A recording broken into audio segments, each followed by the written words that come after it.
Carta do apóstolo Paulo aos Coríntios, primeira carta, capítulo 13. Eu farei a leitura deste capítulo e eu peço que vocês acompanhem atentamente a palavra do Senhor e com coração cheio de fé, peçam ao Senhor, enquanto eu leio, que Ele fale com você, que Ele fale com a igreja, que Ele fale com cada um de nós. E eu passo a mostrar-vos ainda um caminho sobremodo excelente. Ainda que eu fale as línguas dos homens e dos anjos, se não tiver amor, serei como bronze que soa ou como símbolo que retine. Ainda que eu tenha o dom de profetizar e conheça todos os mistérios e toda a ciência, ainda que eu tenha tamanha fé a ponto de transportar montes, se não tiver amor, nada serei. E ainda que eu distribua todos os meus bens entre os pobres, e ainda que entregue o meu próprio corpo para ser queimado, se não tiver amor, nada disso me aproveitará. O amor é paciente, é benigno. O amor não arde em ciúmes, não se ufana, não se ensoberbece, não se conduz inconvenientemente, não procura os seus interesses, não se exaspera, não se ressente do mal, não se alegra com a injustiça, mas regozija-se com a verdade. Tudo sofre, tudo crê, tudo espera, tudo suporta. O amor jamais acaba, mas havendo profecias, desaparecerão, havendo línguas, cessarão, havendo ciência, passará. Porque em parte conhecemos e em parte profetizamos.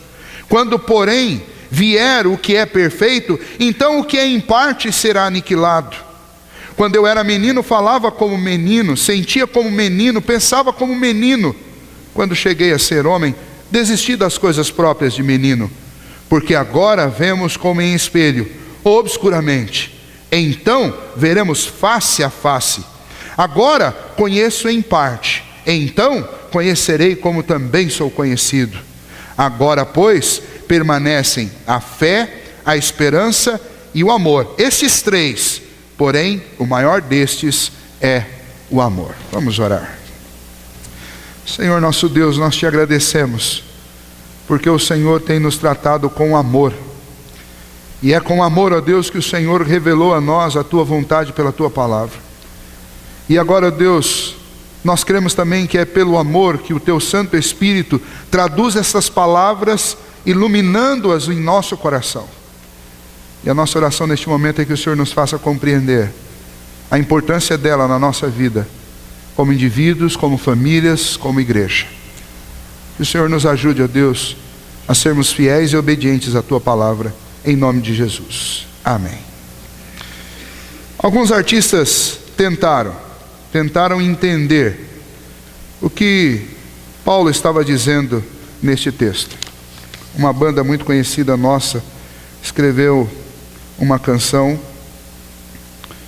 com o nome de Monte Castelo. A canção diz assim: ainda que eu falasse a língua dos homens e falasse a língua dos anjos, sem amor eu nada seria. É só o amor que conhece o que é verdade. O amor é bom, não quer o mal, não sente inveja ou se envaidece. O amor é fogo que arde sem se ver, é ferida que dói e não se sente, é um contentamento descontente, é dor que desatina sem doer. Ainda que eu falasse a língua dos homens e falasse a língua dos anjos, sem amor eu nada seria. É um não querer, mais que bem querer. É solitário andar por entre a gente. É um não contentar-se de contente. É cuidar que se ganha em se perder. É um estar-se preso por vontade. É servir a quem vence, o vencedor. É um ter com quem nos mata a lealdade. Tão contrária a si é o mesmo amor. Estou acordado e todos dormem. Todos dormem, todos dormem. Agora vejo em parte, mas então veremos face a face. É só o amor que conhece o que é verdade. Ainda que eu falasse a língua dos homens e falasse a língua dos anjos, sem amor eu nada seria. Legião Urbana. Nós temos uma grande dificuldade de entender essa palavrinha, amor. E a verdade é que dentro de cada uma das culturas ao redor deste mundo, e especialmente de épocas em épocas, o entendimento a respeito do que é o amor vai mudando. Nós vivemos, eu poderia falar apenas de Brasil agora, uma crise de amor. Uma crise por quê? Porque as expressões de amor que nós conhecemos dentro da nossa cultura não batem com as ações de amor. Então nós vemos gente falando que ama, mas que mata, e depois diz que mata por amor. Nós vemos gente dizendo que ama, mas trai, e diz que trai por amor. O próprio termo amar se tornou sinônimo de fazer ou de realizar uma relação sexual. Dizer, olha, fazer amor é ter uma relação. Relação que não necessariamente vem envolta em atitudes de carinho, de lealdade, de compromisso, como aquelas que são próprias de um relacionamento matrimonial. Amor virou uma coisa distorcida, que as pessoas dizem ter das formas mais genéricas possíveis, como espantosa e horrendamente entre homens e homens e mulheres, entre 3 pessoas, 4 ou mais. Amor virou uma coisa esdrúxula dentro da nossa sociedade, que não produz efeitos benéficos, que é egoísta, que não traz valores envoltos em si mesmo. Amor se tornou uma coisa contraditória, até mesmo na vida daqueles que deveriam ser considerados o exemplo do amor, como os cristãos. Somos nós que brigamos às vezes em praça pública por causa dos nossos apegos denominacionais. Somos nós que execramos, excluímos, e somos nós que rachamos dentro da casa do amor. Somos nós que brigamos com as pessoas que nós deveríamos amar. Somos nós que, como Paulo disse aos Gálatas, nos mordemos mutuamente, quase ao ponto de nos autodestruir. E o que aconteceu com o amor? Aconteceu talvez o mesmo que aconteceu com a música. Um entendimento meio equivocado, superficial e insólido a respeito do que é amor.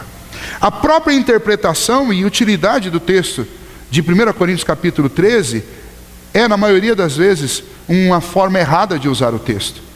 Porque se você seguir o estudo de toda esta carta, o apóstolo Paulo está exortando aquela igreja. Não é um hino ao amor, mas é uma exortação dura e séria a uma igreja que ou nunca aprendeu a amar ou desaprendeu o que é amar. A igreja de 1 Coríntios e de 2 Coríntios, a qual Paulo escreve, era uma igreja muito parecida com a maioria das igrejas dos nossos dias. Uma igreja cheia de facções, de grupos. Alguns diziam que era de Paulo, outros diziam que era de Apolo, outros diziam que eram de Cefas. As pessoas estavam divididas dentro da própria igreja. Era uma igreja dividida em dois grandes grupos, em outra área. Um grupo que se autodenominava o grupo espiritual, os entendidos das coisas de Deus. E esse grupo queria ser, ou receber notoriedade, queria ser alguma coisa dentro da igreja por causa dos dons que eles tinham. Havia um outro grupo, um grupo racional, um grupo que entendeu tudo, concluiu tudo, e esse grupo tinha que defender a fé. E não só lá, mas no Novo Testamento a igreja de Éfeso é um exemplo disso, de uma igreja que passou a exercer uma defesa da fé, uma apologética tão dura, que lá em Apocalipse o Senhor Jesus envia uma carta para essa igreja e diz para essa igreja: olha, vocês lutaram tanto pela fé, pela defesa da fé, que vocês perderam o amor. E o que eu espero de vocês é que vocês voltem ao primeiro amor. E então esta carta, e especialmente este texto, como as outras cartas de Paulo, vão falar sobre a importância de conhecer a verdade e a importância de viver na verdade. Vão mostrar qual que é a meta, o objetivo de Deus para a nossa vida, para a vida daqueles que conheceram a Cristo, que conheceram o amor de Deus demonstrado em Cristo Jesus, como eles devem viver, como eles devem se comportar. E é óbvio que não era a maneira como os crentes de Corinto estavam se comportando.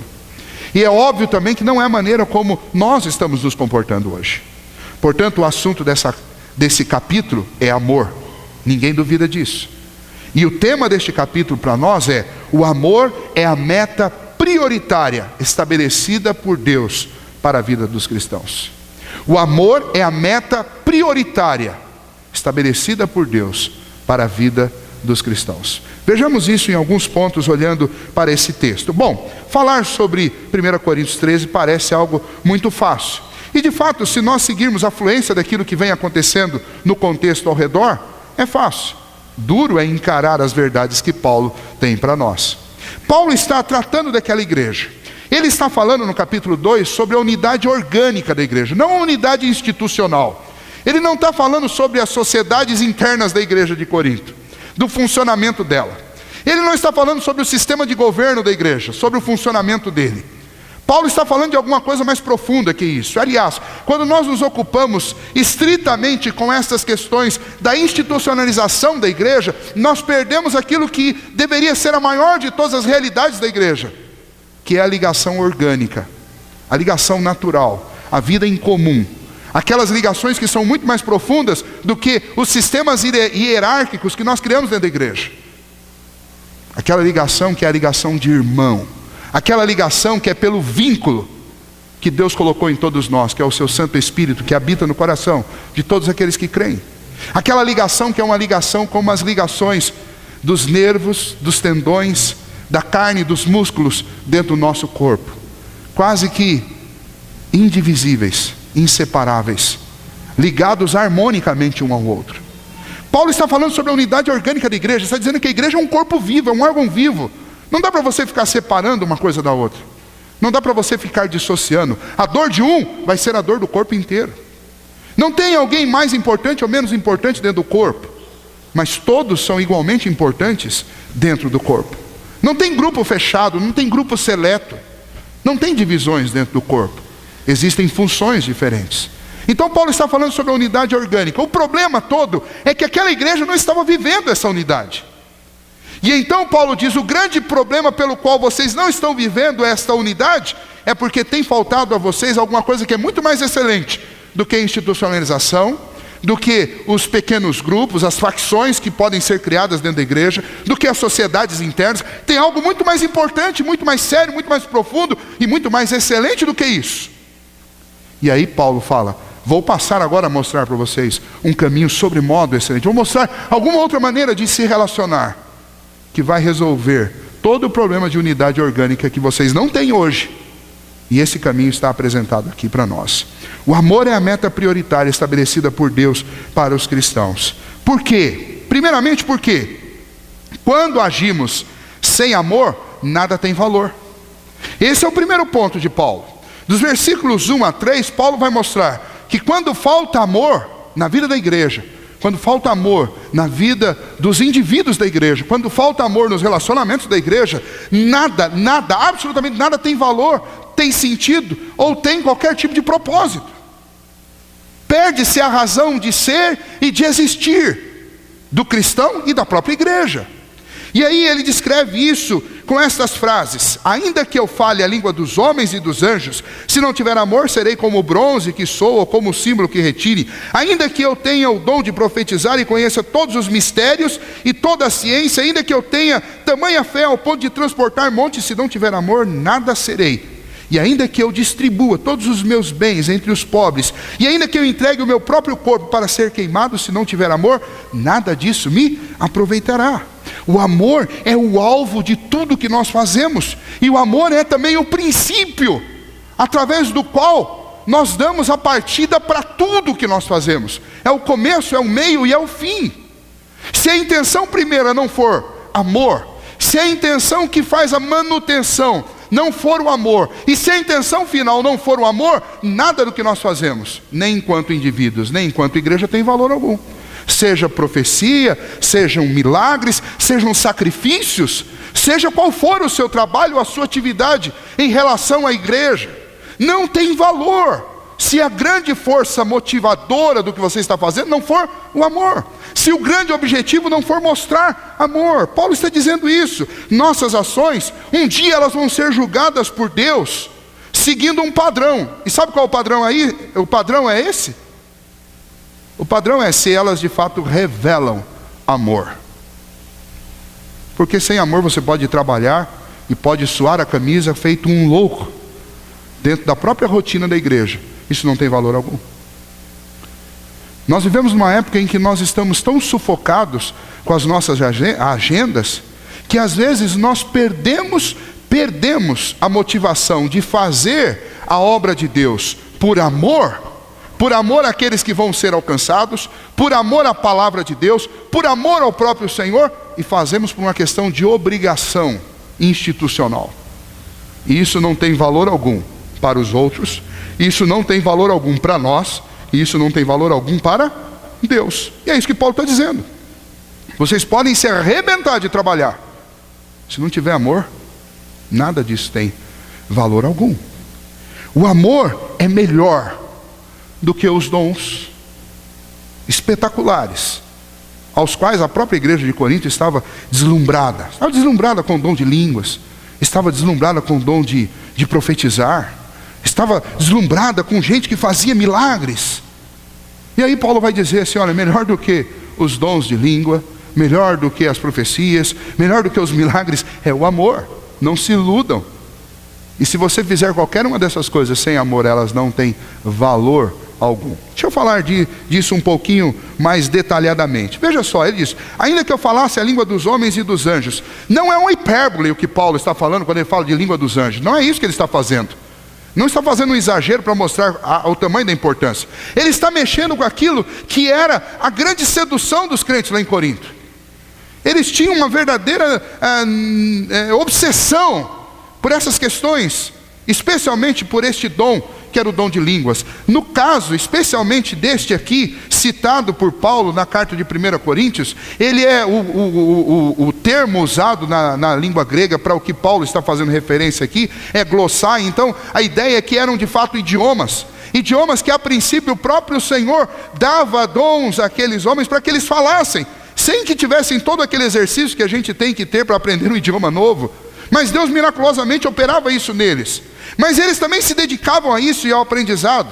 E aí Paulo está dizendo, olha, ainda que você fosse alguém que falasse todas as línguas conhecidas, e mais, se você recebesse o privilégio de poder falar até língua de anjo, se não tivesse amor naquilo que você fala, esse negócio não tem valor algum, não tem importância nenhuma. Quando ele fala sobre a questão de profetizar, de anunciar, de proclamar, ele está dizendo, olha, se você faz isso tudo sem amor, você é comparado a um sino que bate, que retine, mas é um vazio. Para nós entendermos um pouco melhor a referência que ele está dizendo, o culto a Dionísio e o culto a Cibele e a outros deuses do paganismo, especialmente presentes lá em Corinto, eles eram anunciados e eles eram convocados através do toque de sinos. Estes sinos eram tocados pelas avenidas. Os homens carregavam estes sinos e alguém ia lá com um grande martelo batendo, e aquilo incomodava as pessoas, fazia barulho, era ofensivo ao ouvido de qualquer um. E todo crente lá de Corinto provavelmente tinha uma certa ojeriza a esse negócio, e falava mal, e tinha repulsa por essa atitude dos pagãos. E aí Paulo está dizendo, vocês têm repulsa pelo que eles fazem? Mas quem fica falando em outra língua sem amor, quem profetiza sem amor, quem faz qualquer uma dessas obras que deveriam ser santas, cheias de amor, boas para a vida da igreja e para a vida daqueles que chegam à igreja, quem faz tudo isso sem amor, é mais ou menos parecido ou se iguala àqueles sinos que são tocados na rua para chamar o povo para o culto pagão. São ofensivos, eles doem no ouvido, eles perturbam, eles são incômodos. Essa a leitura que o leitor de Corinto fazia quando ele ouvia esta palavra, ou quando ele lia esta palavra de Paulo. É ofensivo. Todos os seus dons e o exercício deles sem amor se tornam ofensa.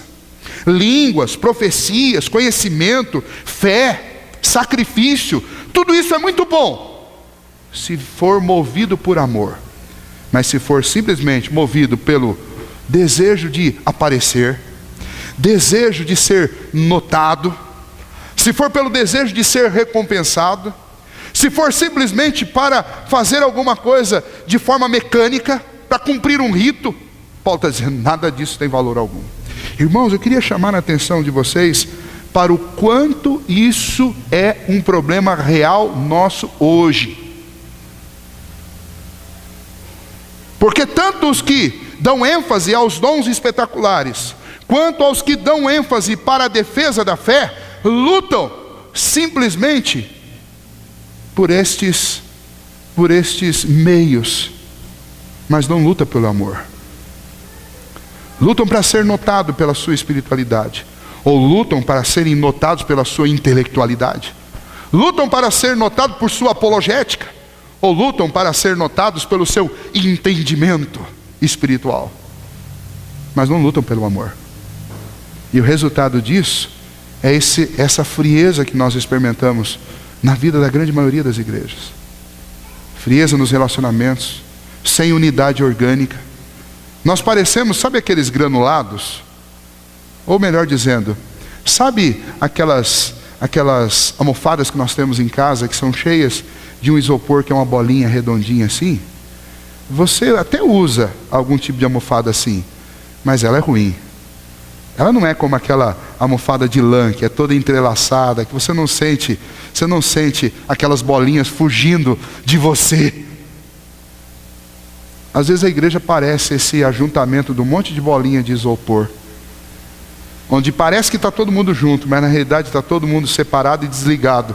Basta você dar uma apertadinha que você vê que cada um foge para o seu lado. Paulo está dizendo, a igreja precisa de unidade orgânica. E unidade orgânica só acontece onde há amor. Porque quando nós agimos sem amor, não tem unidade. E pior, quando nós agimos sem amor, nada tem valor. Em último lugar, nós podemos classificar as consequências da vida sem amor da seguinte maneira. Ofendemos aos outros. Quando nós usamos até os nossos dons que deveriam servir para o bem, quando nós usamos sem amor, eles acabam sendo ofensivos. Cegueira porque nós nos iludimos, achamos que estamos fazendo alguma coisa importante quando não estamos fazendo. Nós nos enganamos quando nós achamos que estamos fazendo alguma coisa em nome de Deus e de fato nós não estamos. Quer alguns exemplos? Deixa eu dar para você. As grandes batalhas travadas no século XX e agora no século XXI, em nome da fé, em nome do amor a Deus. Quando nós olhamos para o Oriente, nós encontramos vários povos lutando e todos eles têm um motivo em comum para lutar. A luta deles é por quê? É porque eles amam o Deus deles e eles acham que eles estão defendendo o Deus deles matando pessoas. Se você lembrar do exemplo que aconteceu, o mais drástico disso talvez, lá nos Estados Unidos, na ocasião em que as torres gêmeas foram derrubadas. O que aconteceu lá? Um homem sequestrou um avião e o lançou contra aquele prédio, matou milhares de pessoas, em nome de quem? Em nome do seu Deus. Olha o que Paulo está dizendo. Ainda que você morra, ofereça um sacrifício de vida, se não tiver amor, isso tem algum tipo de valor? Nenhum.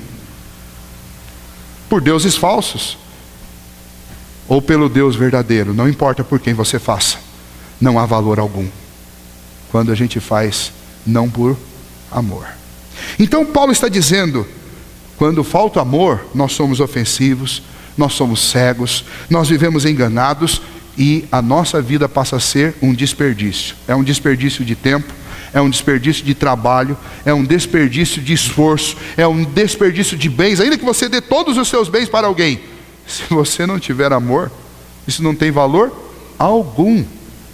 Então, a frase de Paulo para nós é essa: o amor é a meta prioritária estabelecida por Deus para a nossa vida.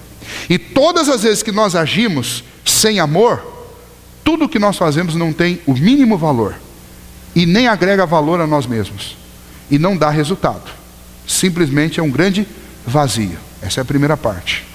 Em segundo lugar, nós olhamos para esse texto a partir do versículo 4, e esse texto nos diz que quando amamos, aí tudo é diferente. Veja, Paulo está falando da unidade orgânica da igreja, e ele está dizendo, sem amor, nada tem valor. Agora, quando há amor, veja como tudo passa a ser extraordinário. Se você observar a partir do versículo 8, ele diz, o amor é paciente. Quando tem amor, existe paciência. Paciência com aquele que é um pouco mais lento para perceber as coisas. Paciência com aquele que caiu. Paciência com aquele que está começando. Paciência com aquele que já deveria estar dando aula e ainda não está. Quando há amor, tem paciência. Quando há amor, existe benignidade. Ou seja, nós somos capazes de tratar com bondade até quem nos faz o mal. A bondade, ela molda as nossas relações, a maneira de nós respondermos aquilo que acontece conosco. Quando há amor, nós não sentimos ciúmes. Olha, e como é triste essa questão do ciúme na vida da igreja e entre nós.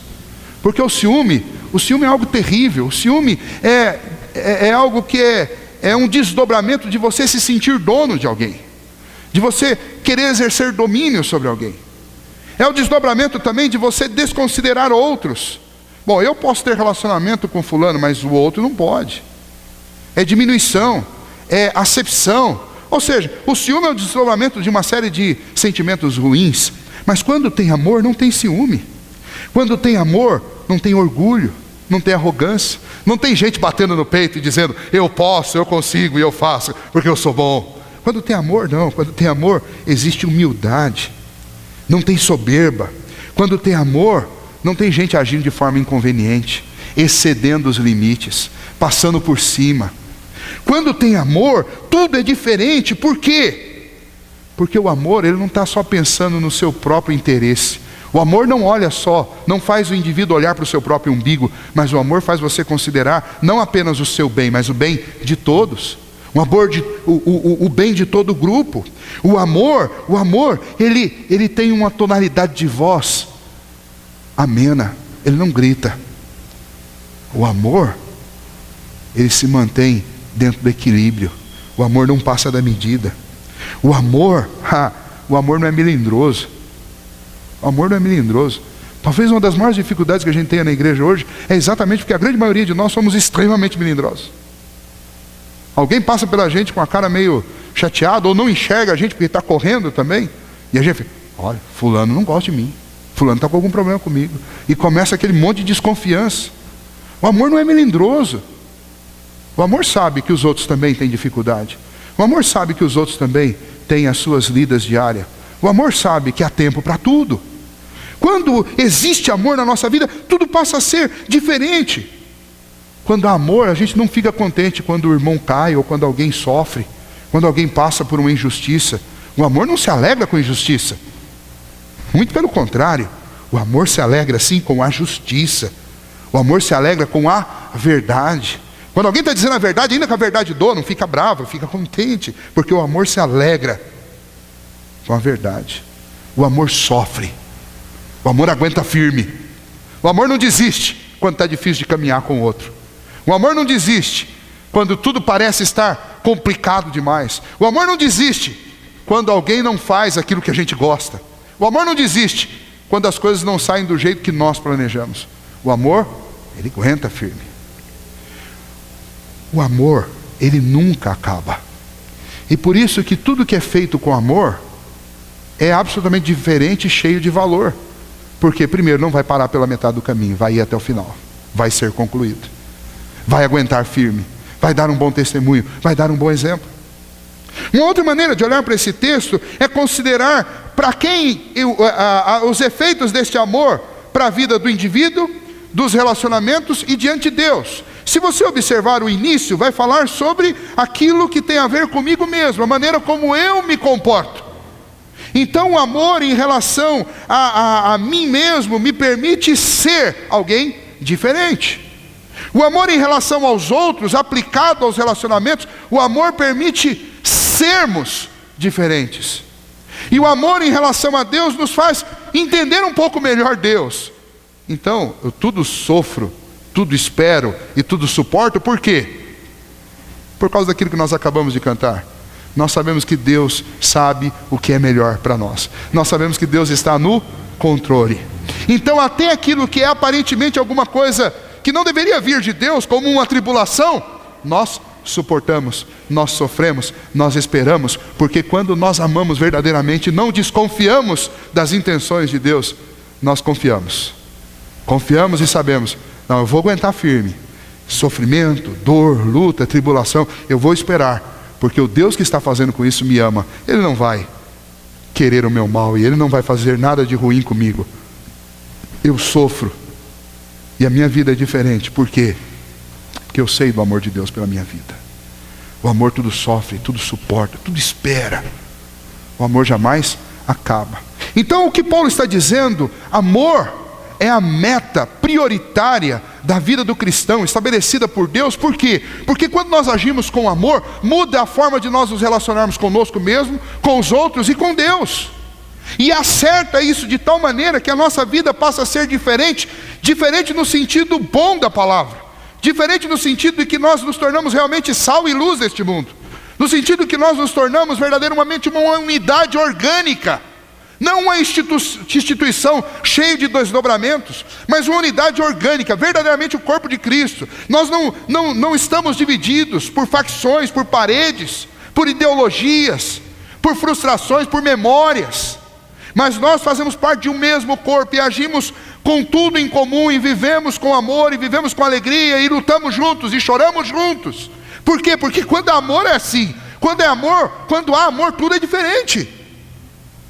E é impressionante, mas a gente sente isso quando você atravessa a porta de uma igreja. Quando você atravessa a porta de uma igreja cheia de amor, você sente de cara.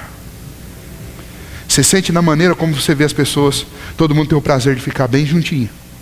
Você sente na maneira como as pessoas olham umas para as outras, olham nos olhos, sem medo, gostam de abraçar, gostam de conversar, têm prazer por estar junto. Você vê na maneira como elas reagem, na maneira como elas se comportam fora do culto, com carinho, com paciência, sem conversinha de canto, sem conversinha de pé de orelha, todo mundo junto. Ninguém tem medo de dizer a verdade para ninguém, ninguém desconfia do outro, mas está todo mundo consciente, porque sabe, quando eu sei que há amor em você, por mim, eu não vou desconfiar de você, porque se alguma coisa você fizer, ainda que eu não entenda, mas eu sei, é para o meu bem, porque Ele me ama. Alguém que ama não vai fazer o mal. Então eu vou esperar para ouvir, daqui a pouco eu vou descobrir os motivos. É assim. Irmãos, Paulo está dizendo, quando há amor, tudo é diferente. E ele mostra para a gente o que é o amor, o que o amor não é, e o que o amor faz.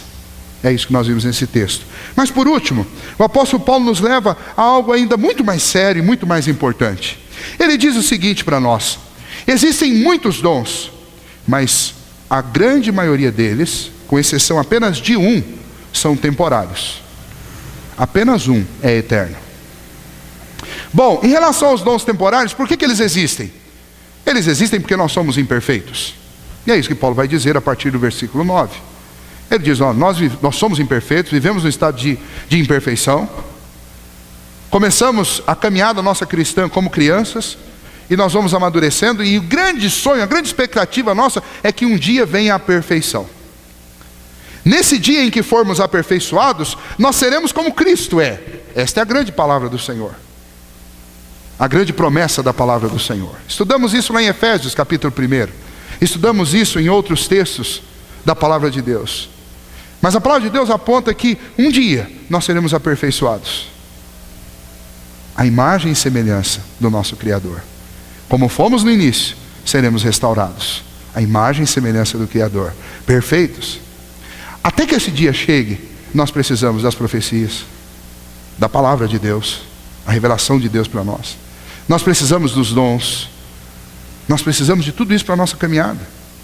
Nós precisamos de coisas que são comuns a todos nós, como a fé e como a esperança.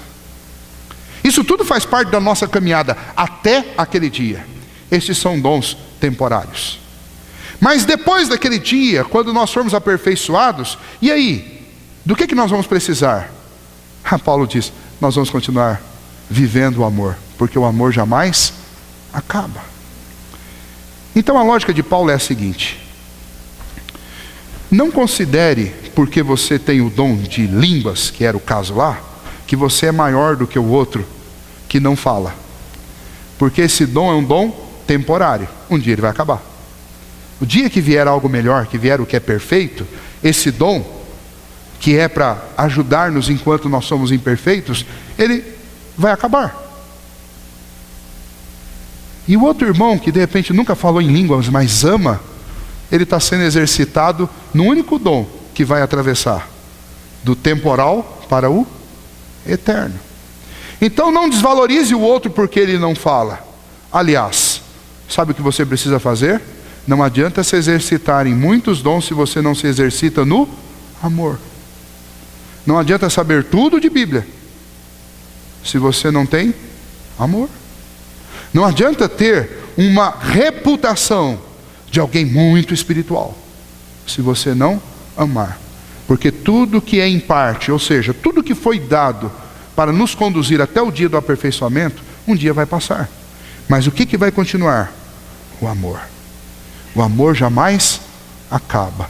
Paulo está dizendo, a igreja, durante a sua caminhada até o dia final em que Cristo vier nos buscar, em que Cristo consumar toda essa nossa história, fizer novo céu e nova terra, até esse dia, a igreja vai precisar da palavra que foi revelada, vai precisar daqueles que anunciam a verdade e denunciam o erro, vai precisar daqueles que oram e intercedem, vai precisar daqueles que trabalham, daqueles que limpam, daqueles que administram, daqueles que pregam, daqueles que ensinam. Vai precisar de todos esses dons. Todos nós vamos precisar disso. Até aquele dia chegar, todos nós vamos ser exercitados na fé e vamos precisar que Deus encha o nosso coração de fé. Até aquele dia chegar, todos nós vamos ter que fazer uso da esperança, porque senão nós vamos desfalecer. Até aquele dia chegar, todos nós vamos precisar nos relacionar com amor, senão nós não vamos resistir como corpo até lá. E quando aquele dia chegar, aí nós vamos como que nos despir de todas essas ferramentas que compuseram uma armadura de Deus para nós. E aí nós vamos entrar com um único dom que é necessário aqui e lá, que existe aqui e que existirá por toda a eternidade: o amor. Eu não vou mais precisar profetizar porque nós conheceremos a verdade. Não vamos mais precisar de fé para crer porque nós o veremos. Não vamos mais precisar dos dons de línguas ou de qualquer um desses outros dons extraordinários, de visões, de sonhos, porque tudo que nós esperamos vai se concretizar lá. Mas o amor vai ser a marca final dos nossos relacionamentos. E então eu devo começar hoje a me exercitar no amor. A palavra de Paulo para nós é simples: a grande meta do Senhor para a sua vida é o amor. Você vai precisar de vários dons para ir aprendendo, crescendo e amadurecendo, e à medida do tempo esses dons vão ficando. E lá no fim, quando você souber amar de verdade, então você terá sido aperfeiçoado completamente. Eu quero concluir com esta frase: lá no fim, quando nós aprendermos a amar corretamente, perfeitamente, então tudo que é em parte será tirado. Porque quando nós formos aperfeiçoados para sermos como o Senhor Jesus prometeu que nós seríamos, a imagem e semelhança dele, nós vamos ser amor. Porque Deus se define assim. Deus disse: eu sou amor. Porque Cristo se define assim. Você encontra o Senhor Jesus nos dando um mandamento: ame cada um ao seu próximo como eu vos amei. Qual que é o padrão de amor? É Cristo. O dia que eu chegar, pelo cuidado e pela mão de Deus, ao aperfeiçoamento de ter o amor como Cristo teve, nesse dia eu não vou precisar dos outros dons. Então não despreze aquele que não fala profecias, aquele que não prega. Não despreze o que não prega porque você prega. Não despreze o que não canta porque você canta. Não despreze o que ora porque o que não ora tanto quanto você porque não ora. Não despreze o que não lidera como você lidera, porque o que de fato deve regular os nossos relacionamentos é o objetivo de amar, porque é isso que o Senhor quer de cada um de nós. Irmãos, para ser bem prático, encerrando nesta noite, a grande crise que este mundo experimenta, ela não começa lá fora, ela começa aqui dentro. Porque nós que deveríamos ser o sal e a luz deste mundo, não estamos amando como deveríamos amar. E se o mundo é um mundo de desamor, ele é também um mundo de desamor porque nós não estamos dando exemplo do que é amor. nós estamos divididos e subdivididos das mais diversas formas, das mais variadas maneiras. E o desafio nesta noite para nós, a palavra do Senhor para nós é: todos nós devemos dar um passo além do desamor. Todos nós. Porque todos nós devemos amar mais. O apóstolo Paulo diz: a ninguém fiqueis devendo coisa alguma, exceto o amor. Quando nós falamos mal de uma pessoa, nós estamos agindo sem amor. Quando nós criticamos não na frente, olho no olho, mas por trás, está faltando amor. Quando nós entregamos a agenda árdua da igreja, das sociedades internas, de qualquer outra sociedade da igreja, e fazemos isso apenas para cumprir uma obrigação que nos foi dada e não por amor, isso não tem valor algum. E o resultado, infelizmente, vai ser nulo. Quando os nossos relacionamentos não estão sendo regulados por este padrão, simplesmente eles não vão melhorar, eles só vão piorar. Pense sobre isso hoje. Está faltando amor. Está faltando amor. Em mim, em você, em cada um de nós. A igreja que o Senhor Jesus veio plantar não é uma instituição fria, não é uma agremiação, mas é a casa do amor. É um órgão vivo que ama, que cuida, que tem como objetivo máximo viver assim. Foi por isso que o Senhor Jesus se entregou por nós, por amor. Foi por isso que nós somos salvos pela graça, para que a gente use o tempo para amar. Porque já que eu não tenho que fazer nenhum sacrifício e nem poderia para ser salvo, agora eu posso usar todo o meu tempo e a minha vida para fazer sacrifícios de salvo. Sacrifício de alguém que verdadeiramente conhece o Senhor. E esses sacrifícios são sacrifícios de amor. Sacrifício uns pelos outros. Sacrifício para servir uns aos outros. Que você lembre disso e que a palavra do Senhor opere poderosamente em nós, para moldar a nossa maneira de ser. Que a igreja não seja mais conhecida uma igreja de homens e mulheres que são capazes até de matar em nome de Deus, mas que a igreja seja conhecida como a igreja de homens e mulheres que são capazes de amar verdadeiramente em nome de Deus. Fique de pé, nós vamos orar nesse momento. Senhor, nos ajude, ó Pai, a obedecer a Tua palavra. Livra-nos, ó Deus, dos excessos que cometemos, ó Pai, em busca de reconhecimento, em busca, ó Deus, do cumprimento de agendas, algumas, ó Deus, completamente insólidas, irreais, e que não cooperam com o crescimento do reino do Senhor. Algumas, ó Deus, completamente feitas em função de si mesmos. Livra-nos, ó Deus, desse trabalho absurdo que muitas vezes nós realizamos dentro da igreja, sem, ó Deus, qualquer tipo de sentimento, ou qualquer grau de sentimento de amor. Simplesmente para cumprir rituais, cerimoniais, ou para defender, ó Deus, uma reputação de espiritualidade, ou de qualquer coisa desse tipo. Ó Deus, nos livra desse tipo de atitude, Senhor. Nós sabemos, ó Pai, que toda a nossa vida cristã, ela só é possível por causa da grande demonstração de amor do Senhor em Cristo Jesus. Sabemos, ó Deus, que o grande exemplo para nós é de Cristo. E o que Cristo foi, não foi um workaholic que veio trabalhar e trabalhou em excesso sem jamais descansar e fez coisas pelas pessoas, mas simplesmente para cumprir um rito. Não foi isso. Ele foi amoroso, conversou, comeu, se alegrou, chorou com as pessoas do seu tempo. E nos deu o exemplo, ó Deus, de que a vida, ela é diferente quando nós vivemos com amor. Ó Deus, que assim seja a nossa realidade também. Nós não queremos apenas ser uma igreja, ó Pai, que tem como único propósito transferir para a geração posterior aquilo que simplesmente recebeu, como apenas uma função de transmitir tradições. Nós não queremos, eu não quero ser essa igreja, Senhor, mas nós queremos ser a igreja que ama.